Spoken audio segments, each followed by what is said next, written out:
बिस्मिल्लाहिर्रहमानिर्रहीम। अस्सलामुअलैकुम नाज़रीन इकराम, मिडल ईस्ट की सियासत में एक बार फिर भूचाल आ गया। इसराइल ने ईरान के सबसे सीनियर जौहरी साइंसदान मोहसिन फखरीजादे को हमला करके हलाक कर दिया। दूसरी जानिब ईरान के सब्र का पैमाना भी लबरेज हो गया। ईरानी मिसाइलों का रुख इसराइल की जानिब मोड़ दिया गया। ईरानी सिपा पासदाराने इनकलाब ने हमले का बराह रास्त जिम्मेदार करार देते हुए इसराइल को तारीखी सबक सिखाने का ऐलान कर दिया। किसी वक्त भी बड़ी जंग छिड़ सकती है। वीडियो की तफसील में जाने से कबल आप दोस्तों से गुजारिश है कि वीडियो को आखिर तक मुलाहिजा करें ताकि खित्ते में तेजी से बदलती सूरत हाल से आप आगाह रह सकें। नाज़रीन इकराम, ईरान ने ऐलान किया है कि वह अपने सीनियर जौहरी साइंसदान मोहसिन फखरीजादे की हलाकत का बदला लेगा। मोहसिन फखरीजादे पर जुमे को दमावंद के इलाके अबसर्द में हमला किया गया था, जिसके बाद वो अस्पताल में हलाक हो गए। ईरानी supreme leader Ayatollah Ali Khamenei के अस्करी मुशीर हुसैन दीगान ने कहा है कि वो इस हमले के मुर्तकिब अफराद पर तूफान की तरह चोट पहुंचाएंगे।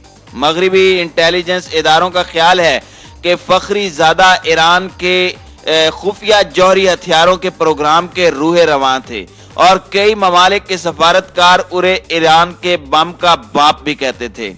ईरान का इसरार है कि उसका जौहरी प्रोग्राम पुरअमन मकासद के लिए है।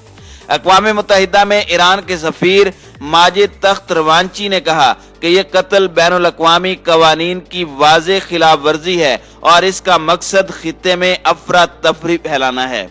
ईरान के वज़ीर ख़ारजा जवाद ज़रीफ ने इसे एक रियासती दहशत गर्दी करार देते हुए इल्ज़ाम आयद किया कि इसमें इसराइल के मुलव्विस होने के इशारे हैं।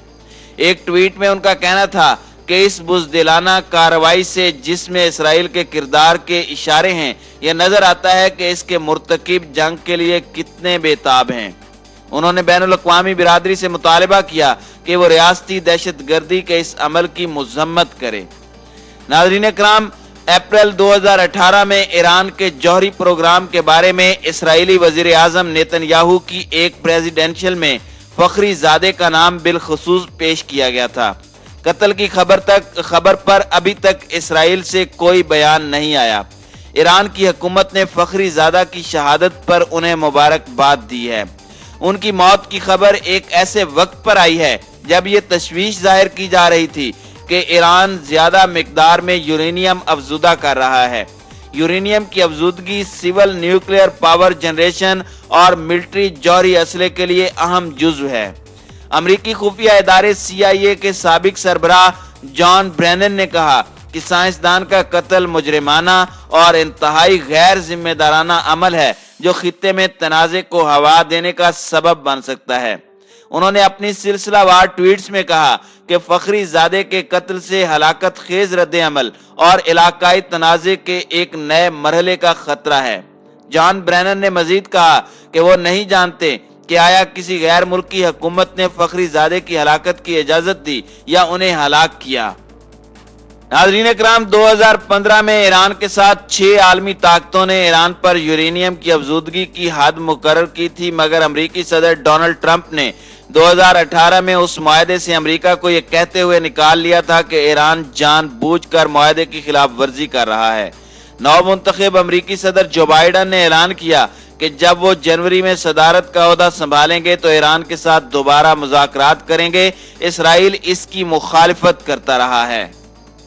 नाज़रीन इकराम, सबसे पहले आपको मोहसिन फखरीजादे के बारे में बताते हैं कि उनके साथ ये हादसा कैसे हुआ है। ईरान की खबर रसां एजेंसी के मुताबिक हमला आवरों ने पहले बम चलाया और उसके बाद फखरीजादे की कार पर फायरिंग शुरू कर दी।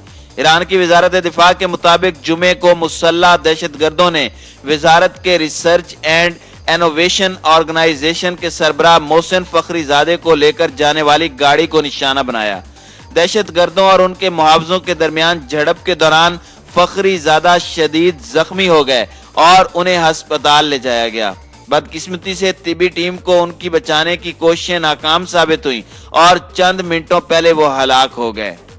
फारिस न्यूज एजेंसी ने पहले रिपोर्ट किया था कि کہ ابسرد کے شہر میں مصطفیٰ خمینی بلیوارڈ پر کار دھماکہ ہوا تھا۔ رپورٹ میں کہا گیا تھا کہ عینی شاہدین کے مطابق 3 سے 4 افراد جن کو دہشت گرد کہا گیا تھا واقعے میں ہلاک ہو گئے تھے۔ فارس نیوز نے کہا تھا کہ سیکیورٹی فورسز نے اس خبر کی تصدیق کی ہے۔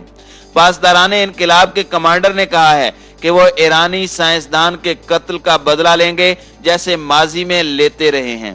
میجر جنرل حسین سلامی نے کہا کہ جوہری سائنسدان کا قتل جدید سائنسوں تک ہماری رسائی روکنے کے لیے عالمی بالادستی کی سب سے واضح خلاف ورزی ہے۔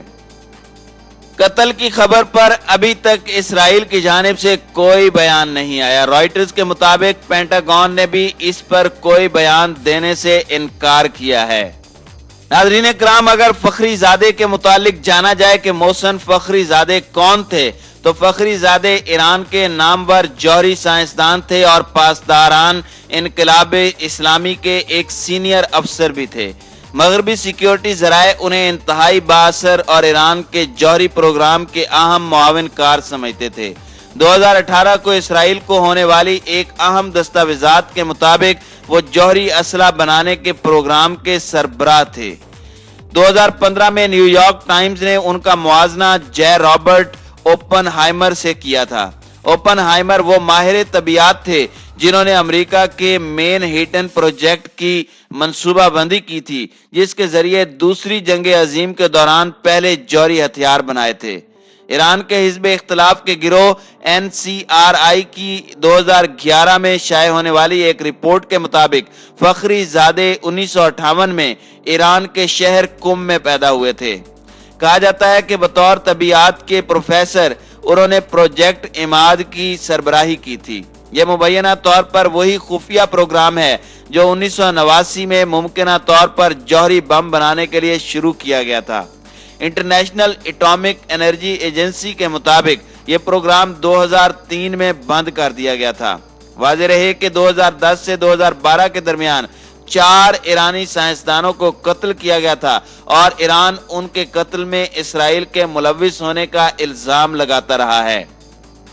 ناظرین اکرام، خیال رہے کہ ایک ہفتہ قبل امریکی اخبار نے انکشاف کیا تھا کہ امریکی صدر ڈونلڈ ٹرمپ نے اپنے قومی مشیر کے سینئر مشیروں سے پوچھا تھا کہ ایران کی جوہری تنصیبات پر حملے کے کیا امکانات ہیں۔